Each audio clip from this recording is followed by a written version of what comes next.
Okay, so next we're going to look at how to implement an unordered dictionary using what's called a hash table.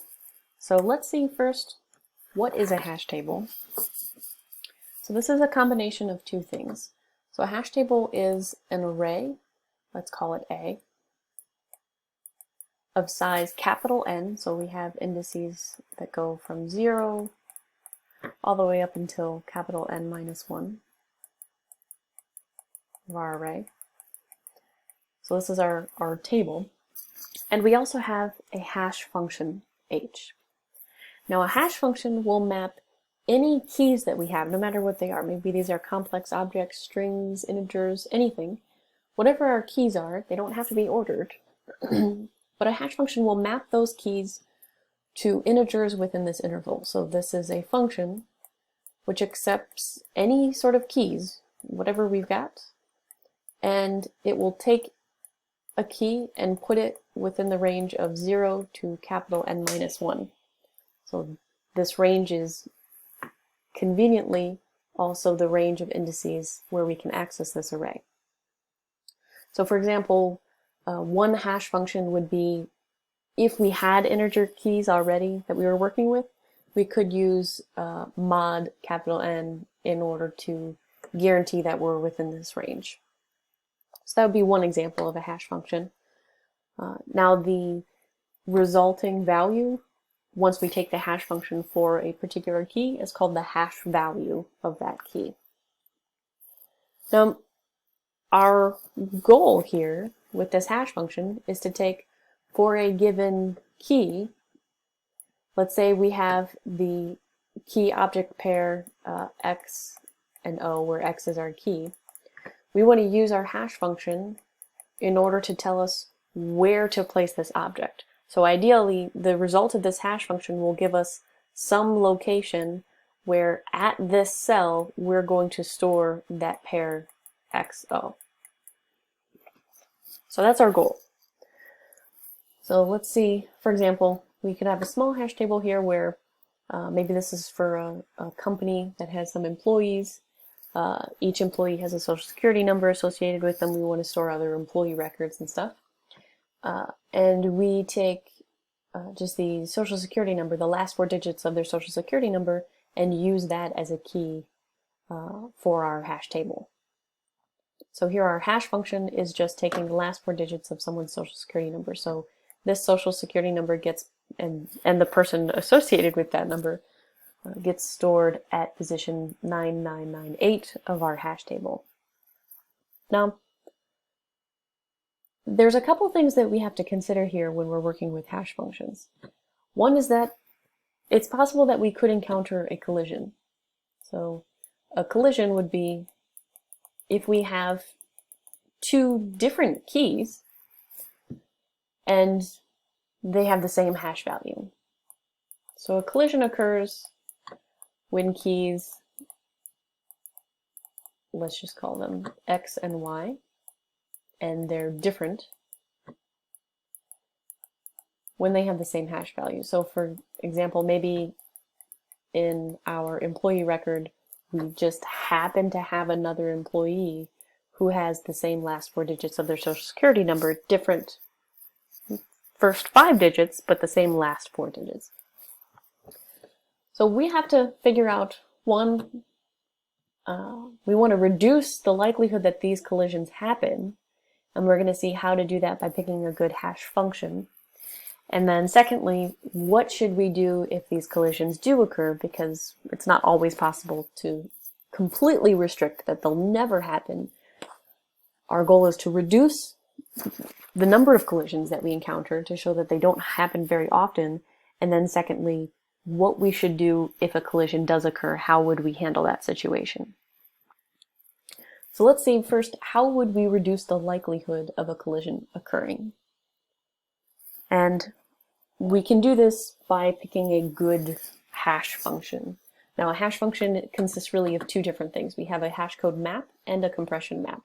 So our hash code map will take, where should I put this here? So this is the keys that we're given, and they could be anything. This doesn't have to be an integer. This can be some complex object. Maybe these are cars or fruits or something else. A hash code map will take whatever those keys are and turn them into integers somehow. So maybe these are integers within the range of, let's say, 0 to capital M minus 1. Not quite the range that we need to put in our array, but at least we go from arbitrary objects to integer keys. That's what our hash code map does. Secondly, so this is H1, our hash code map. The second part of our hash function is a compression map. So this is our H2. So now that we have integers to work with, we'll take those integers and put them into the appropriate bounds of our array from 0 to capital N minus 1. So first we apply our hash code map, then we apply our compression map. So we're going to talk about how to handle collisions just in the next video, but until then our goal is at least to reduce the probability that a collision would occur. And we can do this by picking a good hash function. So a good hash function guarantees that the probability of collision is small. So a good hash function should result in each key being equally likely to hash to any of the array elements, much like in a random function. Or the other way around, that each index in the array should have the same probability to be mapped an item. Now the best function to satisfy this, that we disperse keys evenly, sort of in an apparently random way, would be if we actually used a random function. But unfortunately, if we did that, we wouldn't be able to produce the same hash code value consistently for the same object, which we have to be able to do since all of our operations are hash-based, hash function-based.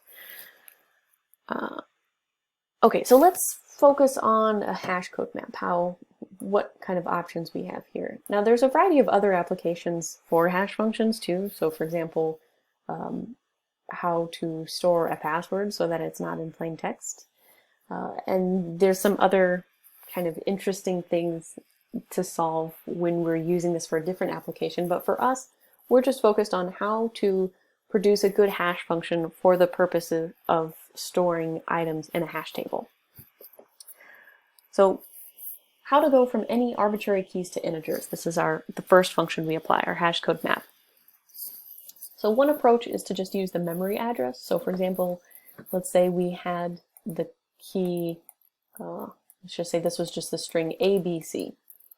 Well, somewhere in memory, we're actually physically storing this string. Maybe this is at the memory address. It has some memory address associated with it. One approach to turning this large complex object into an integer is by taking the memory address where it's stored and just reinterpreting this as an integer. So this is just, some sequence of ones and zeros. Now we reinterpret this as an integer. And this is the default what Java does.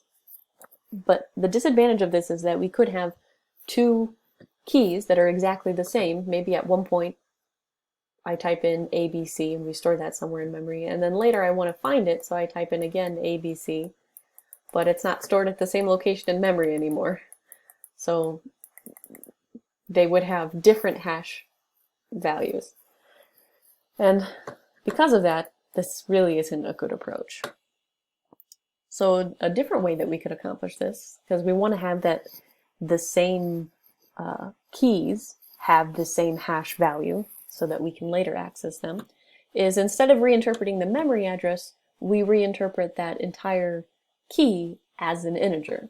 So again, we are storing somewhere ABC in memory, but we're not storing it this way. We're storing it really as some sequence of ones and zeros. And so we reinterpret that as an integer, and then that becomes our hash code map. So we could take any type of object, reinterpret it as an integer, and we get an integer. This is good as long as our key is small, which means that this sequence would be small enough that we could actually store it as an integer in our program. But if we have a really, really long string, then this could become so large that it's infeasible. At least programmatically, we exceed the bounds of integer max. So in those cases, we need a different approach. So this integer cast, this is really only good if our keys are small enough that when we cast it to an integer, we have a sufficiently small integer. If we have larger keys, we have to use a different approach. And one idea is to use component sum. So if we have a really large key,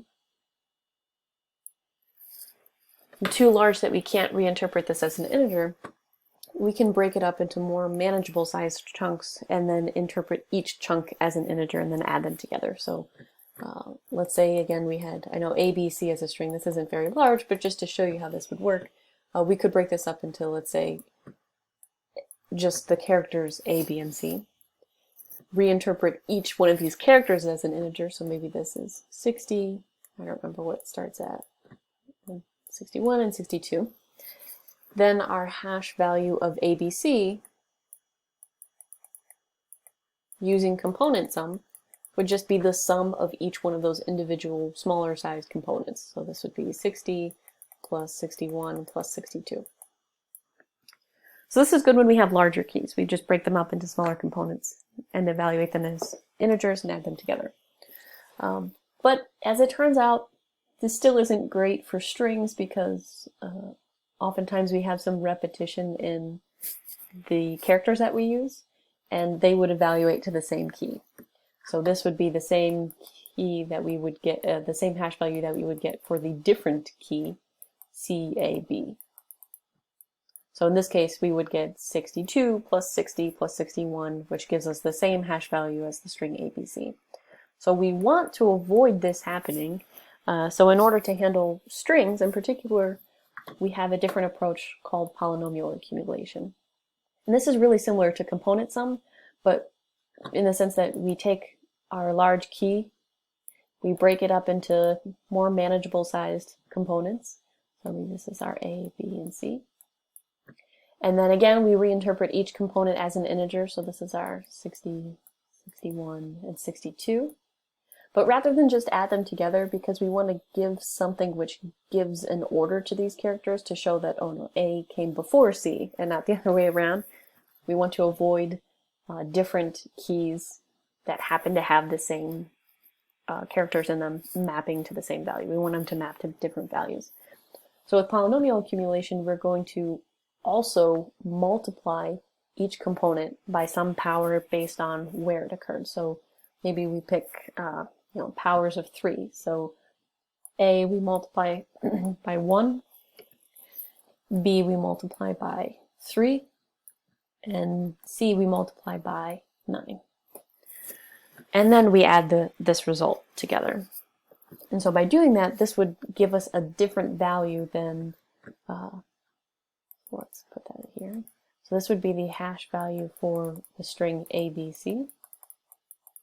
60 plus 61 times 3 plus 62 times 9. And this would really be different if we had changed the order of keys. So maybe we had cab again. If we had cab, then that would be 62 times 1 plus A is 60 times 3. 3 because this is that next position. So increasing powers of 3. So 3 to the 0th power, 3 to the 1st power, 3 to the 3rd power, etc. And then 61 times 9. We would end up getting a different value here. These two things are not the same. So polynomial accumulation would be a good approach for strings specifically. Okay, so now that we can go from any type of key to an integer, we don't specify yet what the range of these integers are, but this is just from 0 to capital M minus 1. And we want to get now those integers which are in a larger range to integers in a smaller range. So we have a large range of integers, and we want to kind of compress this and get them to a smaller range of integers which is within the bounds of our array. And this is what the compression map does. Now again, a good hash function, we'll see, this is actually called a universal hash function, guarantees that the probability of collision is small. So this means that each key should be equally likely to hash to any of the array elements, or the other way around, that each index in the array should have the same probability to be mapped an item. Now we're always going to assume that the size of our hash table, so that's capital N, that the size of our hash table is prime. Now the reason why we want to choose a prime number is kind of beyond the scope of our course. This is more involved in number theory, but the main idea behind it is that if n is not prime, then there's a higher likelihood that the patterns in the distribution of keys will be repeated in the distribution of hash codes, which would then cause collisions. So we're always going to assume that our hash table, the size of our hash table, is a prime number. So there's a few compression maps we could use, just kind of straightforwardly. This is the division method. This is just by using that mod function. So for example, we have, let's say our hash table is of size 5, then we've got maybe a key 3, mod 5, this would just give us 3. Or if we have something over 5, this will give us what's left over after we've divided by 5, however many, the most number of times that we can. So for example, 7 mod 5 would give us 2. Or 12 mod 5 would also give us 2. There's a few ways you could calculate this. If you forget, you should probably be familiar with modular arithmetic by now, but if you forget, you can look it up. So I'll give a small kind of my own cheat sheet. What I like to use for this, sometimes this works for people. Let's say we wanted to take mod 5 of something, then I can think of this as a sort of a circular function starting with 0 and going all the way up into, but not including 5, 2, 3, 4. So I have 5 total pieces here. If I want to figure out 3 mod 5, I start at 0 and count 3 positions over, and whatever I land on is the result. So I end up with 3. If I want to figure out 7 mod 5, I start at 0, move over 1, 2, 3, 4, 5, 6, 7 positions, I land on 2, and that's the result. So this is like what's left over. Okay, so the disadvantage of using this mod function though is that we end up getting a lot of repeated keys, anything of this form. So for example, 3 mod 5 is equal to 3, but if I keep adding 5 to this, so 3 plus 5, 8 mod 5, this is also 3. Or if I add 5 to this again, I get, let's see, 13 mod 5. This is also 3. So there's a lot of repeated collisions that have that same form. So instead of using this approach, we could use the multiply, add, divide method called MAD. And we are still using mod capital N here. This is the size of our hash table. But with the MAD approach, we do some other kind of function before we apply mod N. And the idea behind this is that we kind of disperse, if there was some pattern to our keys before, we try to kind of redisperse them to get rid of that pattern using this function. So I'm going to explain exactly what is this A, B, and P in the next slide. We'll see that this is actually a good hash function. And by good hash function, really, I just mean that this is what's called a universal hash function. So universal hash function means that if we have 2 keys, and again, in our compression map, this is, we start off already where all of our keys are in the range of 0 to m-1. So this is the keys we begin with, and we want to compress them into, given any key from this range, we want to put it in the range of 0 to capital N-1. This is the size of our hash table. So if we have some key K and some other key J that we start off with, these are some integers in the range of 0 to n-1, a universal hash function will take those keys and guarantee that the probability that those 2 keys happen to map to the same value over here, that they have the same hash function, is low. It's no more than 1 over capital N. This is the size of our hash table. So this means that our hash function is good in the sense that the probability that 2 different keys, the probability that they have the same hash value is no more than 1 over n. So this gives us that nice property that the keys are evenly dispersed. They behave in the same way that a random function would in this sense. So we're not going to formally prove this theorem, but this just says that all hash functions that we would define this way, so this is just explaining how we would pick what is that A, B, and P part. We know that n is the size of our hash table, but how do we get the rest of this? So we pick p as a prime number anywhere between m, this is the range of our initial keys, and 2m, we know that such a prime number exists. And we randomly select these values a and b. They could be anything as long as they don't exceed p and a can't be 0. We also make sure that they're not negative and that a mod n is not 0. So we can pick any a, b, and p, satisfying that they're within these ranges. And by doing so, we obtain a hash function, which we can guarantee is universal. So this hash function, if we define it this way, we pick a, b, and p very particularly in this way, we can guarantee that the probability that two keys have the same hash value is low. It's no more than 1 over the size of our hash table. So this means that our keys will be evenly dispersed. This is that definition of a universal hash function, of a good hash function. So again, we're not going to formally prove this, but it's just important to know that there is such a hash function which gives us this nice property that keys are evenly dispersed.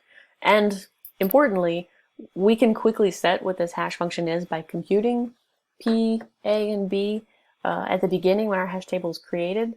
And then this method, this was our MAD, multiply, add, divide approach. This is a universal hash function. There are other ones, but it's important to know just that there exists one, a good hash function that we can use, and we can execute this in constant time for a given key, calculate what its hash value is. Okay, so we have a way to reduce the likelihood of collisions, but unfortunately, they're still possible. So in the next video, we're going to see how to handle collisions if they do occur. Again, if you have any questions, post on Piazza, let me know, reach out.